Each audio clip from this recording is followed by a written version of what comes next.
Gente, vamos lá. Hoje o tema da live é algo que faz grande diferença para todas as áreas da fisioterapia. Então, para você que é da dermatofuncional, para você que é da ortopedia, da neurologia, da terapia manual, da fisioterapia convencional, todo mundo hoje pode e deve estar na live. Por quê? Porque quando a gente fala em ganho de amplitude de movimento, a gente fala de algo que conecta, que faz uma interação com todos os fisioterapeutas, na verdade, porque em algum momento do nosso atendimento, da nossa carreira, vai chegar paciente de pós-operatório, vai chegar paciente que apresente uma limitação.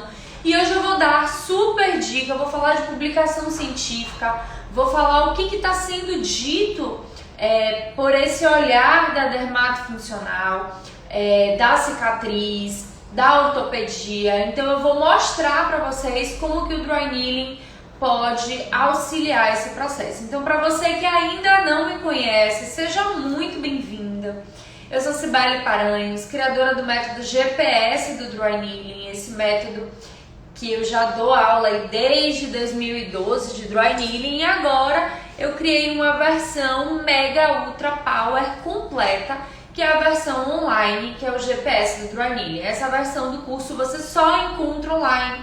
E é sempre muito prazer estar aqui falando para você o que a publicação científica vem trazendo, o que a gente pode acrescentar na nossa vida profissional, beleza? Então vamos lá. O que é ganho de amplitude de movimento? Quando se faz necessário fazer um ganho de amplitude de movimento? É sempre uma pergunta que os recém-formados se fazem, e eu acredito que nós da prática clínica também, né? Qual a importância? Será que aquela cicatriz está influenciando aquele processo? Será que aquela cicatriz está influenciando no quadro de dor do meu paciente? Enfim, o que essa cicatriz está mostrando?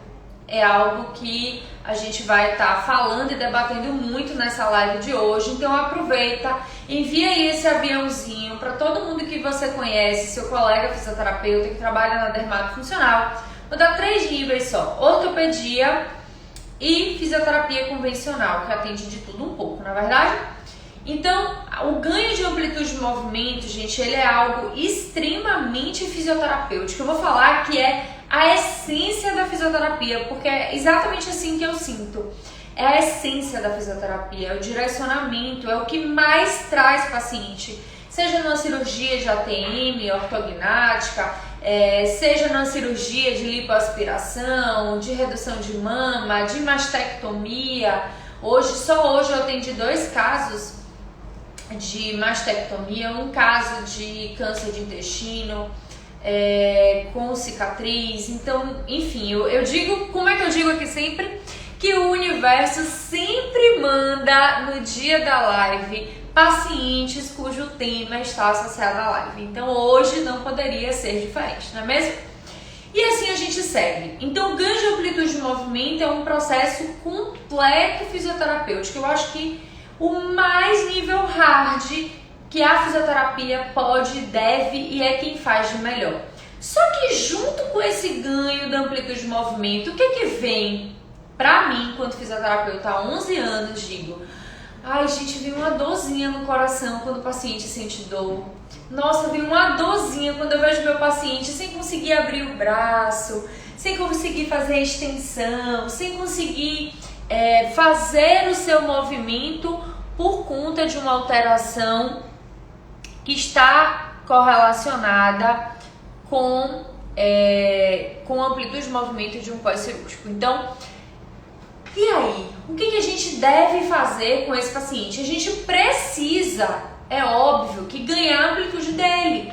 É o primeiro passo para que a gente faça depois o estímulo de força, o treino de marcha, para que a gente trabalhe a AVD dele, então a atividade de vida diária que ele está desenvolvendo, não é verdade?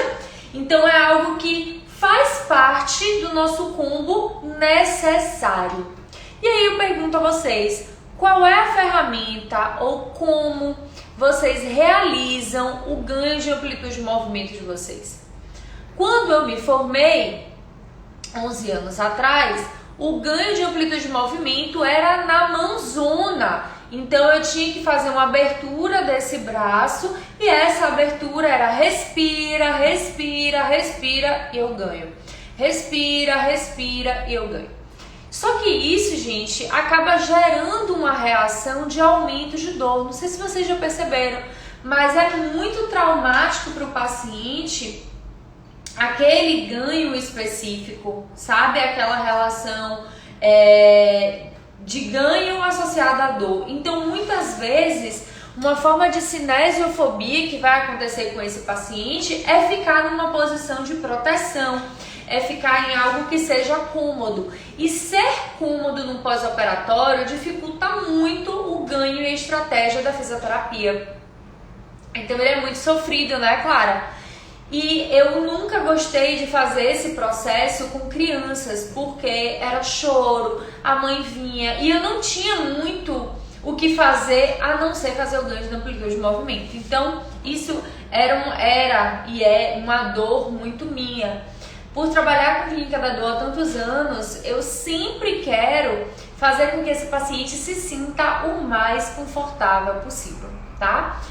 E dentre muitos anos eu fiquei buscando essa ferramenta que me desse essa melhor possibilidade. Então na minha pós-graduação eu acabei aprendendo a energia muscular, o stretching, que é a movimentação rítmica, e energia muscular. Mas qual era o grande problema? Na energia muscular ele tinha que colocar força e a depender do tempo que ele tinha feito esse pós-operatório, não era oportuno e não era aquele momento de fazer o ganho da amplitude de movimento com o meu paciente fazendo energia muscular. Então eu voltava ao ponto dos primórdios, que era o ganho na respiração. Respira, respira e vai.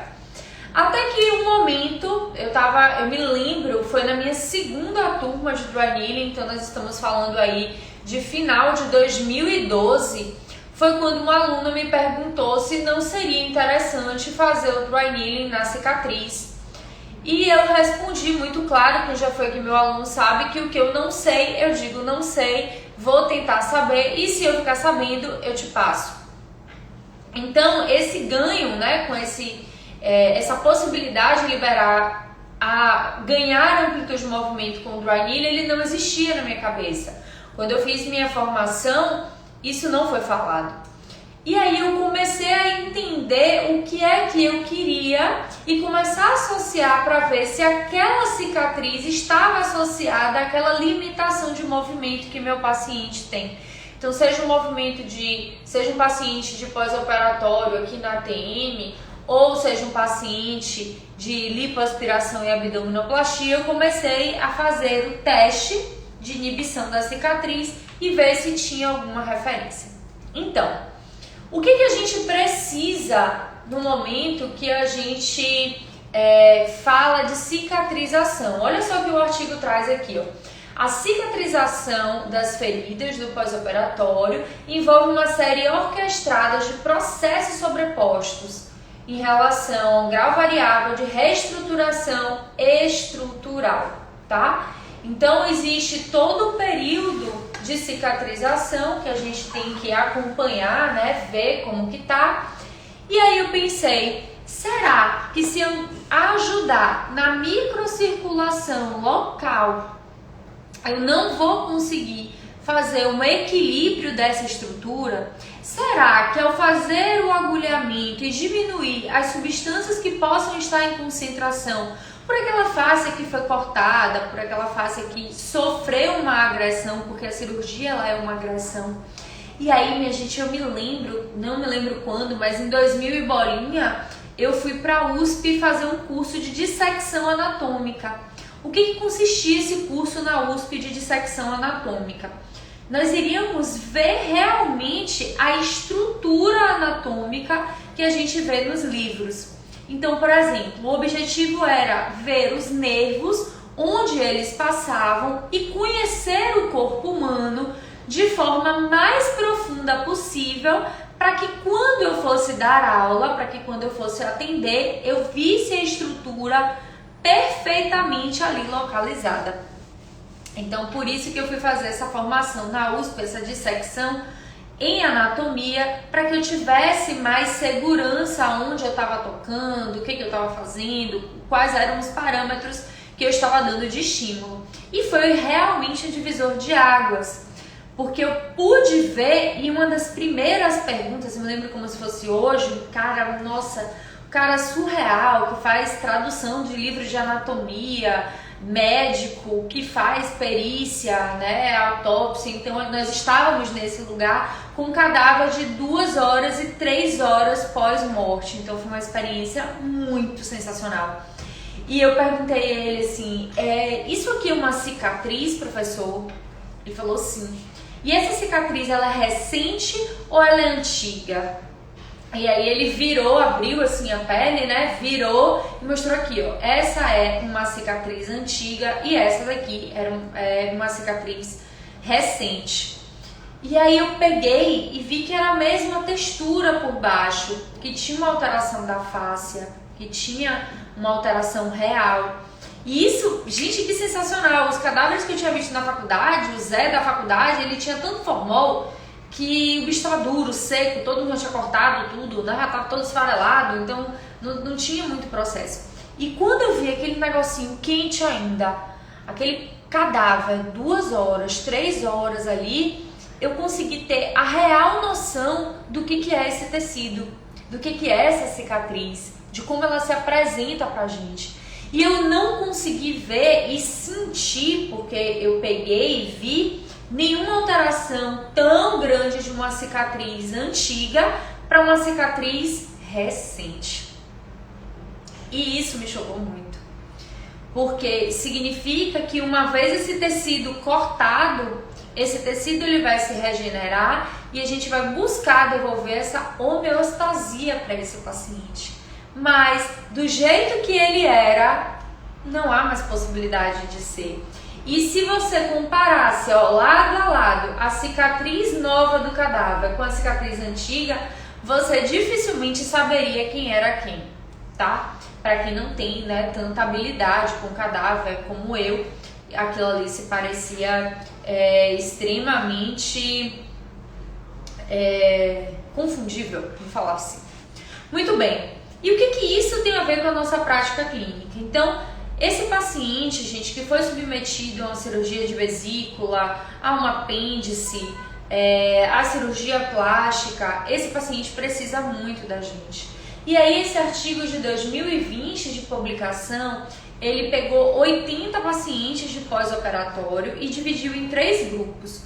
Um grupo em que era feito agulhamento a seco, outro grupo que era feito ultrassom e agulhamento a seco, aquele ultrassom da dermatofuncional, e o outro que era um grupo controle, que o ultrassom aparentemente estava funcionando e a agulha era aparentemente inserida para ver qual desses níveis existia alteração. Bom, quais eram os marcadores? Os marcadores eram dor, especificidade dessa cicatriz, né, aspecto real, se ela tinha evoluído ou não, e amplitude de movimento desses pacientes. E olha só que bacana, eles conseguiram perceber que o ganho, que ao estar ao redor da cicatriz, fazer o agulhamento a seco ao redor da cicatriz, promoveu no grupo que foi feito apenas do agulhamento a seco uma redução incrível em 4 semanas da dor. Então aquele paciente que tinha dor na cicatriz ou que apresentava dor próximo à cicatriz, houve um equilíbrio fantástico. E aqui ele fala que esses efeitos são biomecânicos, químicos, vasculares e sem injetar nada, apenas um aumento de colágeno, elastina, o que vai interferir nas condições cicatriciais, melhor oxigenação do tecido, normalização do pH, olha só que sensacional, mecanismos regenerativos, ativa a liberação de citocina e moléculas que comunicam para fazer uma neangiogênese. de formação de colágeno e proliferação das células da pele. Olha só que bacana. Oi, Rai! Boa tarde, meu amor. Então, observaram isso? E comparado a esses... Quais são as formas que a gente vê de tratamento de cicatriz, gente? A gente vê muito corticoide, adesivo de corticoide, e aí ele fala o tempo, como que foi feito, e muitas vezes esse paciente, esse fisioterapeuta, acaba negligenciando o atendimento e o cuidado para aquela cicatriz por não entender a necessidade real de fazer esse ganho.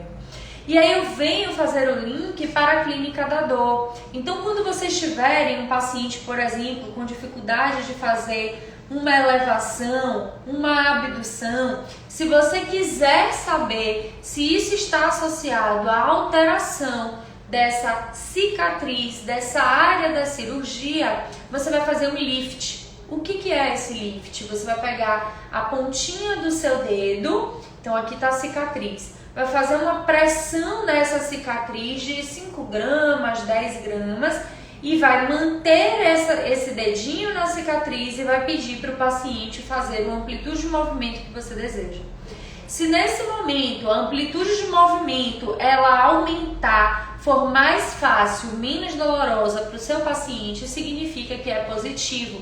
Essa área apresenta alteração significativa na amplitude de movimento do seu paciente, certo? E aí você tem que investir real. Você vai traçar os músculos que estão associados àquela retração. Vamos pegar o exemplo da mastectomia. Hoje eu peguei, foi muito interessante com essa minha paciente. Ela fez uma mastectomia radical, fez colocação de silicone e agora tem 1 ano, ela tá com um novo tumor na área mamária. Já deu metástase em outras áreas, mas ela tá sentindo muita dor porque esse tumor que tá aqui, ele tá crescendo. E o médico quer ver se a reação da químio para as outras áreas e para ele acaba sendo um marcador. E aí esse tumor crescendo, ele tá reduzindo a circulação local. Então eu tava atendendo ela para uma dor lá na lombar, e ela fazia assim, ó, ai, que dor, que dor, que dor, que dor, que dor. E era do tumor. E aí eu falei, olha, eu vou liberar os músculos que estão envolvidos, porque você está com aumento da cifose, então você está com uma retração maior de peitoral, eu vou liberar o peitoral, vou melhorar a oxigenação local, próximo, e vou fazer um trabalho miofacial nessa área. Gente, ela ficou 40 minutos sem pontada. Foi sensacional. Sensacional, porque você faz essa neoangiogênese, sabe? Você promove essa estrutura. Então eu fui próximo, não em cima do tumor, mas próximo à área. Lembrando que essa paciente, o médico, a gente está trabalhando junto. Eu expliquei todo o mecanismo de ação do agulhamento e ele autorizou por escrito que eu fizesse o procedimento, tá? Quando eu tenho um quadro de câncer, de neoplasia, eu preciso falar com o médico para que juntos a gente possa fazer uma intervenção que venha gerar um resultado positivo para o paciente. E tá dando certo o nosso trabalho junto. Semana que vem ela começa a rádio na coluna para poder me ajudar. E aí a gente vai fazer... vou falar, Clara, daqui a pouquinho. Esse próprio artigo fala, tem algum experimento semelhante falando do dry needle diminuir a hipersensibilidade? Tem sim, esse artigo fala, eu vou falar daqui a pouco. Então, gente, quando você for trabalhar a cicatriz, quando você for trabalhar o movimento, o que está acontecendo? Se é um pós-operatório, esse músculo está imobilizado, então você está ali deixando aquela estrutura extremamente rígida.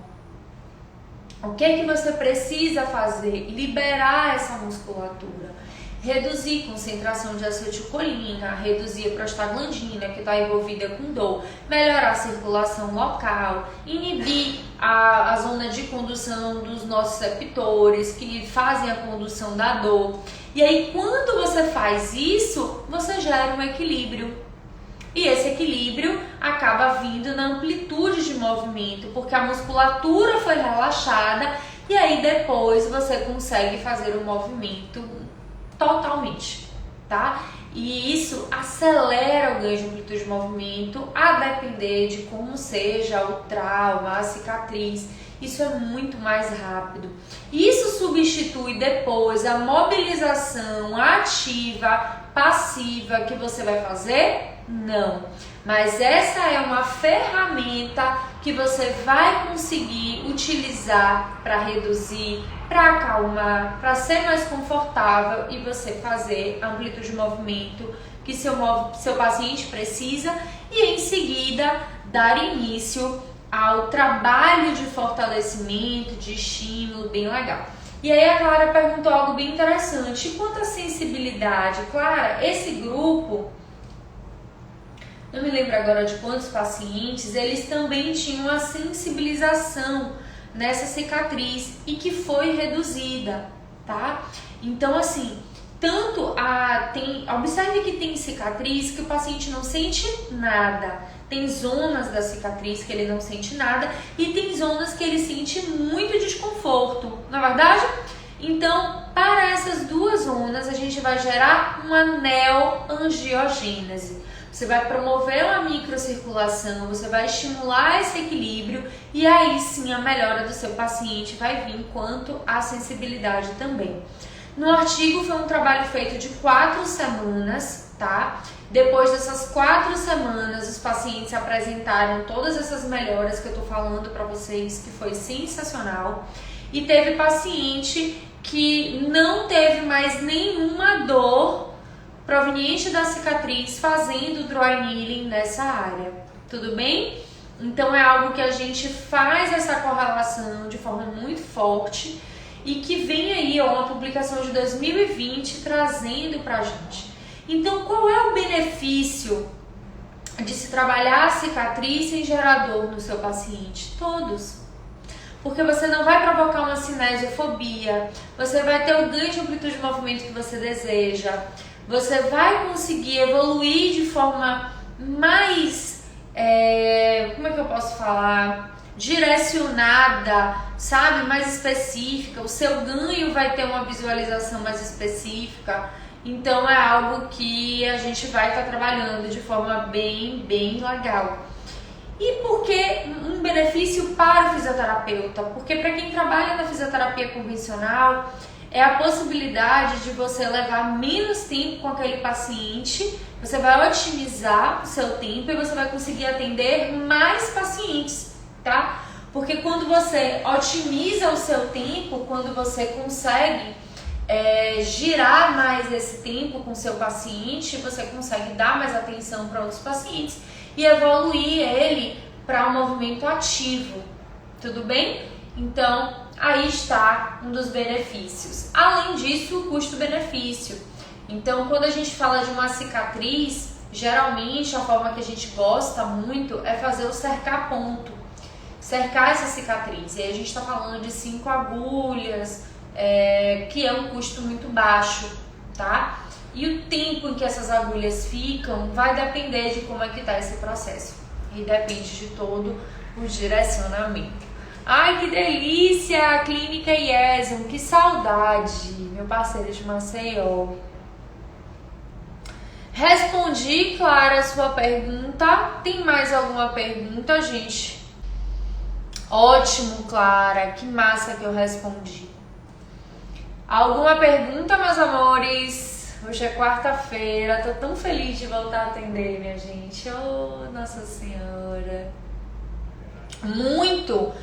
Já fez em algum paciente pós-cesárea? Muito, o tempo inteiro. E pós-cesárea das antigas. Clara, se eu fizer um teste de amplitude de movimento e tiver restrição e eu for na cicatriz, ele tiver um ganho de amplitude de movimento, não importa se ele fez esse parto há 20 anos atrás, eu vou lá, tudo bem? Por que eu vou lá? Porque, como eu falei, eu vi isso ao vivo. Quando a gente tem uma cicatriz, gente, isso é real. A alteração, ela perpassa aí por anos, tá? Tempo certo. Existe algum tempo certo? Existe um tempo certo para iniciar no pós-cesárea? também converso muito com a médica. Às vezes eu não vou logo em cima da cicatriz, beleza? Eu começo trabalhando mais afastado, até eu ver 40 dias, como que tá o processo de cicatrização, a médica já autorizou mobilização, tá? Então a literatura ainda não é tão clara em quanto tempo do pós-cirúrgico. Mas, até uma aluna mandou direct essa semana perguntando isso também. Mas quando eu vejo que a cicatrização tá legal, a paciente está evoluindo bem, eu começo trabalhando de forma mais distal e depois eu vou chegando mais próximo da cicatriz, tá? Então eu sempre trabalho aí, ó, juntinho com a equipe médica, porque não importa nesse momento o nosso ego, o que a gente está fazendo, o que importa é a melhora clínica da nossa paciente, tá? E isso é muito real. Aproveitando, gente, amanhã eu tô aqui de novo com outro tema do nosso esquenta, do nosso bloquinho de carnaval, e depois vem a ressaca do carnaval, que é a semana que vem. Esse esquenta pro nosso evento aí, a revolução do Dry Needling. Então, para você que tá aqui, se tiver alguma pergunta, se quiser conversar comigo, tirar alguma dúvida mais específica, tá com vergonha de digitar aqui no ao vivo, vai lá no direct, conversa comigo, que eu teria o maior prazer de tirar a sua dúvida, de esclarecer, de chegar mais perto para você. Tudo bem? É isso, meus amores. Um beijo grande, fiquem com Deus, que agora eu vou atender, que já tem paciente chegando aí. Eu que agradeço, Clara, te vejo amanhã, hein? Espero todos vocês aqui na live de amanhã. Um beijo grande!